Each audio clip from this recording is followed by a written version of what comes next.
नमस्कार, आप देख रहे हैं आज तक। मैं हूं आपके साथ नवजोत रंधावा। आज विश्व जनसंख्या दिवस है और इस मौके पर उत्तर प्रदेश में आज नई जनसंख्या नीति जारी हो रही है। मुख्यमंत्री योगी आदित्यनाथ इसका ऐलान करेंगे और इस नीति के तहत सरकार की कोशिश ये है कि बढ़ती आबादी पर लगाम लगाया जा सके, कंट्रोल किया जा सके। इसमें कई लुभावने प्रावधान हो सकते हैं। माना जा रहा है कि कुछ सख्ती भी की जा सकती है।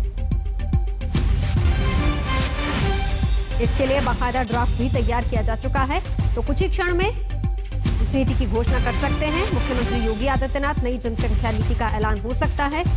जनसंख्या में स्थिरता लाने पर फोकस होगा, लेकिन दूसरी तरफ इसको लेकर अब सियासत भी लगातार गर्मा रही है। विपक्षी पार्टियां टाइमिंग को लेकर सवाल उठा रहे हैं कि हर परिवार संपन्न हो, उनके आने वाली जनरेशन आगे बढ़े, देश की मुख्य धारा और प्रदेश की मुख्य धारा से जुड़े। इसको लेकर एक मसौदा तैयार किया गया है और वो मसौदा चूंकि जनहित के लिए हम ला रहे हैं तो जनता से इस पर सुझाव भी मांगा गया है। वो मसौदा जनता के बीच में लेकर विधि आयोग उत्तर प्रदेश का जा रहा है। फिर वो हमारे पास 19 के बाद जब सरकार के पास आएगा और अगर इस हमारी अच्छी पहल को जनता स्वीकार करेगी तो हम इस पर कानून जरूर लाएंगे। 6 महीने के बाद है।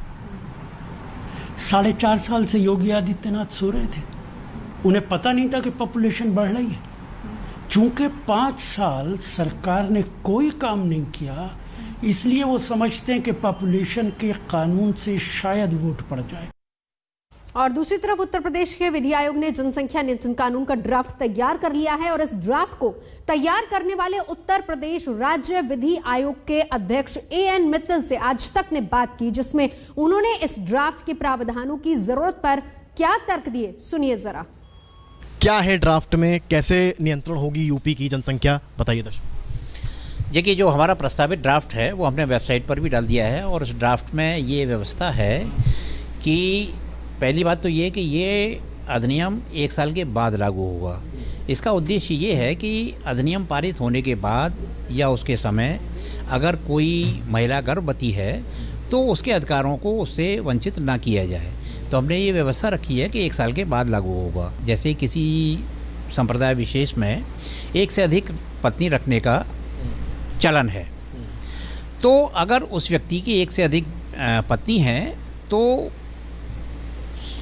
टोटल बच्चों की संख्या 2 से अधिक होती है, तो ऐसा पुरुष सरकारी योजनाओं से वंचित हो जाएगा। हाँ, इतना ज़रूर है कि अगर पहली पत्नी, दूसरी पत्नी, तीसरी पत्नी, चौथी पत्नी, चारों के अगर 2-2 बच्चे हैं तो वो संबंधित पत्नी सुविधाओं का लाभ पा सकेगी, क्योंकि उसने अपने बच्चों की संख्या 2 तक नियंत्रित कर रखी है। एक बच्चे वाला जो आपका प्रावधान है उसमें क्या क्या बेनिफिट्स मिलेंगे लोगों? देखिए, एक बच्चे वाला प्रावधान ये है कि जो BPL परिवार है वो एक बच्चे के बाद अगर नसबंदी करा लेता है तो उसको 1 लाख रुपया एक मुश्त पैसा दिया जाएगा। दूसरा, ग्रेजुएशन तक उस बच्चे की पूरी शिक्षा, चिकित्सा वो राज्य सरकार करेगी। और जो टेक्निकल कोर्सेज़ हैं जैसे MBA है, आपका BTech है या मेडिकल है, तो ऐसे बच्चों को दाखिले में वरीयता दी जाएगी। अगर कोई इन चीज़ों को नहीं मानता है और बेनिफिट भी ले लेता है तो उसके अगेंस्ट क्या कार्रवाई होगी? नहीं, देखिए, अगर कोई व्यक्ति इन बातों को नहीं मानता है तो सबसे पहले तो ये है कि उसके जो इंसेंटिव्स हैं वो सब विड्रॉ कर दिए जाएंगे और इसमें कोई दंडात्मक प्रावधान नहीं रखा है हमने। एक तबका होगा जो आपके इस डिसीजन से शायद नाखुश होगा, विपक्ष भी सवाल उठाएगा, तो एज अ कैसे डील करेंगे? हमारा प्रयास ये होगा कि कोई भी नाखुश ना हो और अगर आप सरकार के साथ कदम से कदम मिला करके चलेंगे, सरकार के साथ कंधे से कंधा मिला करके चलेंगे, प्रदेश के टैक्स पेयर के साथ कंधे से कंधा मिला करके चलेंगे, तो आपको किसी प्रकार की कोई परेशानी नहीं होगी। और अगर आप विपरीत दिशा में ही चलेंगे तो आपकी मर्जी। और विपक्ष की नई जनसंख्या नीति के जारी होने को लेकर इस बात की बहस अब तेज हो गई है कि आखिर इसकी जरूरत क्यों पड़ी और आखिर असम की राह पर यूपी को भी क्यों आगे बढ़ना पड़ रहा है। इस रिपोर्ट में देखिए। ये जनसंख्या विस्फोट हमारे लिए, हमारी आने वाली पीढ़ी के लिए अनेक नए संकट पैदा कर रहा है। देश की बढ़ती आबादी पर पीएम मोदी चिंता जता चुके हैं, लिहाजा उस पर लगाम लगाने संबंधी कानून का प्रावधान असम में शुरू भी हो चुका है। अब इसकी तैयारी यूपी में। आंकड़ों के हिसाब से देखें तो यूपी जनसंख्या के हिसाब से देश का सबसे बड़ा राज्य है, जबकि क्षेत्रफल के हिसाब से चौथा सबसे बड़ा राज्य है। यहाँ की मौजूदा आबादी करीब 22 करोड़ है, यानी देश की करीब 17% आबादी यूपी में रहती है। राज्य की जनसंख्या इंग्लैंड, फ्रांस, इटली और स्पेन की आबादी से भी ज्यादा है। तर्क है कि इतनी बड़ी आबादी को समुचित सुविधाएं देना किसी भी सरकार के लिए बड़ी चुनौती है। जनसंख्या नियंत्रण कानून को लेकर उत्तर प्रदेश विधि आयोग ने एक मसौदा तैयार किया है, क्योंकि ये हम जनता के हितों के लिए हमारा एक प्रयास है कि जनसंख्या नियंत्रण हो तो हम अपनी सरकार की योजनाएं, उसका लाभ जनता तक आसानी से पहुंचा सकते हैं, क्योंकि हर परिवार संपन्न हो, उनके आने वाली जनरेशन आगे बढ़े, देश की मुख्य धारा और प्रदेश की मुख्य धारा से जुड़े।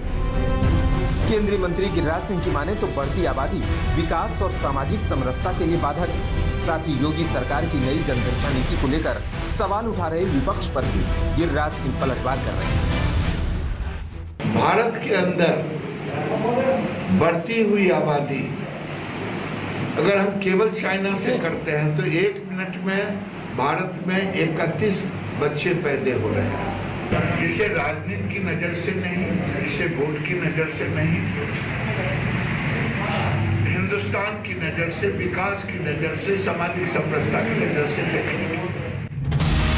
महीना भर पहले असम के मुख्यमंत्री हिमंता बिस्वा शर्मा ने ऐलान किया था कि राज्य में 2 बच्चे की नीति लागू होगी, जिसका सीधा कनेक्शन सरकारी योजनाओं से होगा, नौकरियों से होगा। ठीक वैसा ही जैसा कि यूपी के विधि आयोग ने अपने ड्राफ्ट में सुझाव दिया है। अब मुख्यमंत्री हिमंता बिस्वा शर्मा ने ऐलान किया है कि उनकी सरकार इस पॉलिसी को लागू करने के लिए फास्ट ट्रैक तौर पर जुटी है। उनके मुताबिक अगस्त तक नोटिफिकेशन भी जारी किया जाएगा। We have also already our service rule is passed that children up to 2 children 19 years of age, all these things already there. I will take another press conference because we are going to notify that in a month or so. Ours is already in place, but UP is trying to do it through an act. We have done that through resolution in assembly. वैसे UP और असम से पहले भी कई राज्यों ने 2 बच्चों की नीति को आंशिक तौर पर अपनाया है। इसके मुताबिक 2 से ज्यादा बच्चों के अभिभावक को ओडिशा, बिहार, उत्तराखंड, गुजरात, मध्य प्रदेश और छत्तीसगढ़ में स्थानीय चुनाव लड़ने पर रोक है, जबकि महाराष्ट्र, राजस्थान, मध्य प्रदेश और छत्तीसगढ़ ने सरकारी नौकरी के अयोग्य भी माना है। ऐसे में यूपी की जनसंख्या नीति के बाद कई अन्य राज्यों में भी ऐसी नीति को लेकर गंभीरता से विचार होने लगा है। गुवाहाटी से हेमंत नाथ के साथ आज तक ब्यूरो।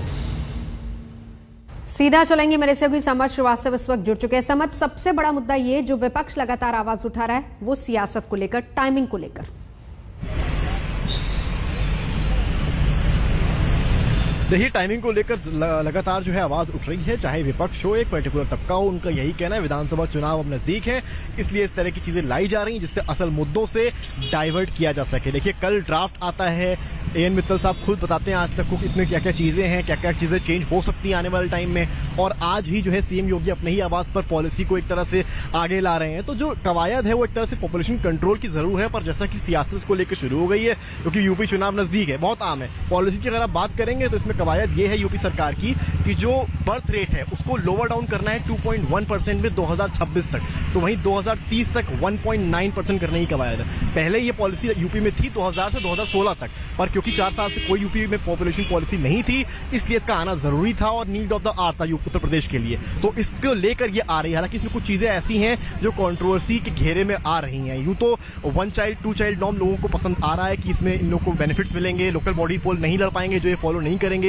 जो फॉलो करेंगे उनको सरकारी नौकरी में 4 इंक्रीमेंट मिलेंगे, 2 बच्चों वालों में 2 इंक्रीमेंट मिलेंगे, हाउस टैक्स में सुविधा मिलेगी, बिजली बिल में राहत मिलेगी, 1 बच्चे वाले केस में 80,000 मिलेंगे, बच्चा लड़का होने पर और लड़की होने पर 1 लाख रुपए दिए जाएंगे। पर इन सबको अवेल करने के लिए वैसे टॉमी को भी एक तरह से लगा दिया गया है। तो हालांकि एन मित्तल ने साफ बताया था कि चेंजेस हो सकते हैं, 19 जुलाई तक वेबसाइट पर अपलोड कर दिया गया, पर सियासत की जो बात है वो कब नहीं हो रही है। आम आदमी पार्टी हो, कांग्रेस पार्टी हो या समाजवादी पार्टी हो, टाइमिंग को लेकर सवाल उठा रहे हैं। तो वहीं कुछ नेता ऐसे हैं जो ये कह रहे हैं कि खाली उत्तर प्रदेश ही को, यूं तो उत्तर प्रदेश जो है सबसे ज्यादा पॉपुलस स्टेट कहा जाता है, पर ये समस्या जो ओवर पॉपुलेशन की है, जनसंख्या की है, ये पूरे भारत की है। तो लोगों का ये कहना है कि पूरे भारत में ही क्यों नहीं और खाली यूपी में क्यों नहीं। तो इस वजह से जो टाइमिंग की आपने बात कही अभी, इस वजह से टाइमिंग को लेकर कहा जा रहा है, क्योंकि सबसे नजदीक चुनाव अगर देखा जाएगा तो उत्तर प्रदेश में, इस वजह से यहां पर इस समय को लाना as per opposition mind divert जो चीजें हैं। एक सवाल और है, जो सुझावों के लिए समय सीमा रखी गई है 19 जुलाई, जो सुझावों के लिए समय सीमा रखी गई है वो भी उतने नहीं है।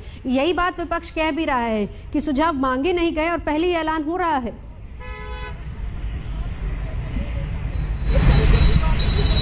बिल्कुल सही बात है। ये जो सुझाव की सीमा रखी गई है 19 जुलाई, आप मान के चलिए आज 11 जुलाई, लगभग एक हफ्ते का समय है जिसमें कि लोगों को वाया मेल जो अपलोडेड वेबसाइट है कमीशन की, यूपी लॉ कमीशन की वेबसाइट है, उस पर अपलोडेड है, वहां पर अपनी क्वेरीज देनी है। सवाल एक बड़ा ये भी उठता है, जो विपक्ष भी उठा रहा है, जैसा कि आपने कहा कि आप अगर मेल करते भी हैं तो कितनी जल्दी वहां से इसका रिप्लाई या फिर इस पर एक्शन लिया जाएगा, ये भी देखने वाली चीज होगी। हालांकि स्टेट गवर्नमेंट से भी इसको लेकर जो है राय मशवरा हो रहा है, जैसा कि विश्व हिंदू परिषद का भी कहना है, वो एक पक्ष को मान गए हैं, जो एक बच्चे वाला पक्ष है उससे वो बहुत सहमत नहीं है और उसको लेकर वो खुद भी सरकार से बातचीत करने वाले। तो कई इसमें समर्थ मैं रोकूंगी। बिल्कुल, आपने वीएचपी का जिक्र किया, हम जरा सुनवा देते हैं कि इसको लेकर किस तरह की बहस हो रही है मौलानाओं और वीएचपी के बीच में।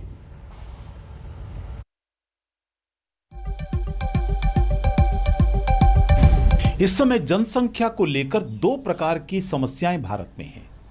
एक तो ओवर पॉपुलेशन और दूसरा डेमोग्राफिक इम्बैलेंस। ये दोनों ही समस्याएं देश के लिए खतरा निर्माण कर रही है।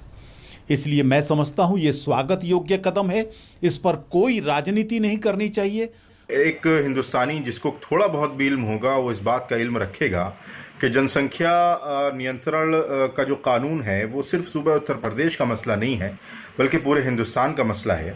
और इसको सिर्फ और सिर्फ 2022 के चुनावी नताइज को और चुनावी अपने फ़ायदे को मद्देनज़र रखते हुए जिस तरीके से पेश किया जा रहा है, ये सिर्फ और सिर्फ आवाम को गुमराह करने के लिए पेश किया जा रहा है। भारत का उन्नति तेजी के साथ में उन्नति की ओर हम लोग बढ़ रहे हैं। हमारा आर्थिक विकास की गति और अधिक तीव्र बने और सबको हम उनकी व्यवस्था के अनुसार हर परिवार को सुविधा दे सके, इसके लिए ज़रूरत है इस बात की कि हमारी जनसंख्या का नियंत्रण हो।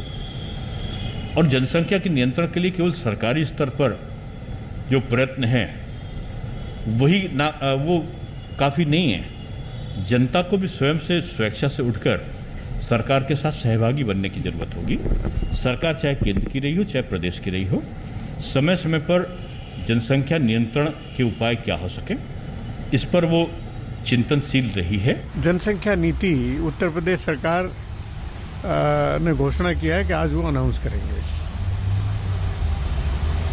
और जो सबसे प्रभावित, सबको प्रभावित करने वाली, उत्तर प्रदेश के हर नागरिक को प्रभावित करने वाली जो नीति है, तो उसकी चर्चा करनी चाहिए, आपस में विचार विमर्श होना चाहिए, जनप्रतिनिधियों से चर्चा होनी चाहिए। ये चुनाव नजदीक क्योंकि आ रहा है उत्तर प्रदेश में, और चलिए आपको सीधा लिए चलते हैं। योगी आदित्यनाथ अब बोल रहे हैं।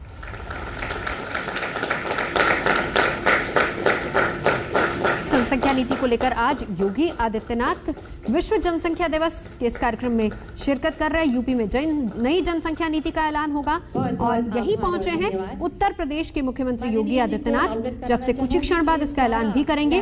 विश्व जनसंख्या दिवस पर यह कार्यक्रम और जनसंख्या नीति का ऐलान होने वाला है। उत्तर प्रदेश के मुख्यमंत्री योगी आदित्यनाथ पहुंच चुके हैं। बहुत बहुत धन्यवाद। तस्वीरें हम आपको दिखा रहे हैं। हालांकि इस बीच सियासत किस कदर हो रही है वो भी लगातार हम चर्चा भी कर रहे थे और दिखा रहे कि किस तरीके से सियासत एक तरफ, लेकिन दूसरी तरफ क्या इसकी जरूरत है और क्यों जरूरत है उस पर भी हम चर्चा कर रहे थे। समर्थ हमारे साथ इस वक्त जुड़ चुके हैं और समर्थ, कार्यक्रम की शुरुआत होने वाली है। इंतजार जब तक हम मुख्यमंत्री का करेंगे, उस बीच बड़ी बात यहाँ पर यह है कि विपक्ष में इस बात को लेकर दबे शब्दों में ही सही हामी तो भरी जा रही है कि इसकी जरूरत है, लेकिन क्योंकि सियासत करनी है तो इसको लेकर तमाम तरह के तर्क भी दिए जा रहे हैं।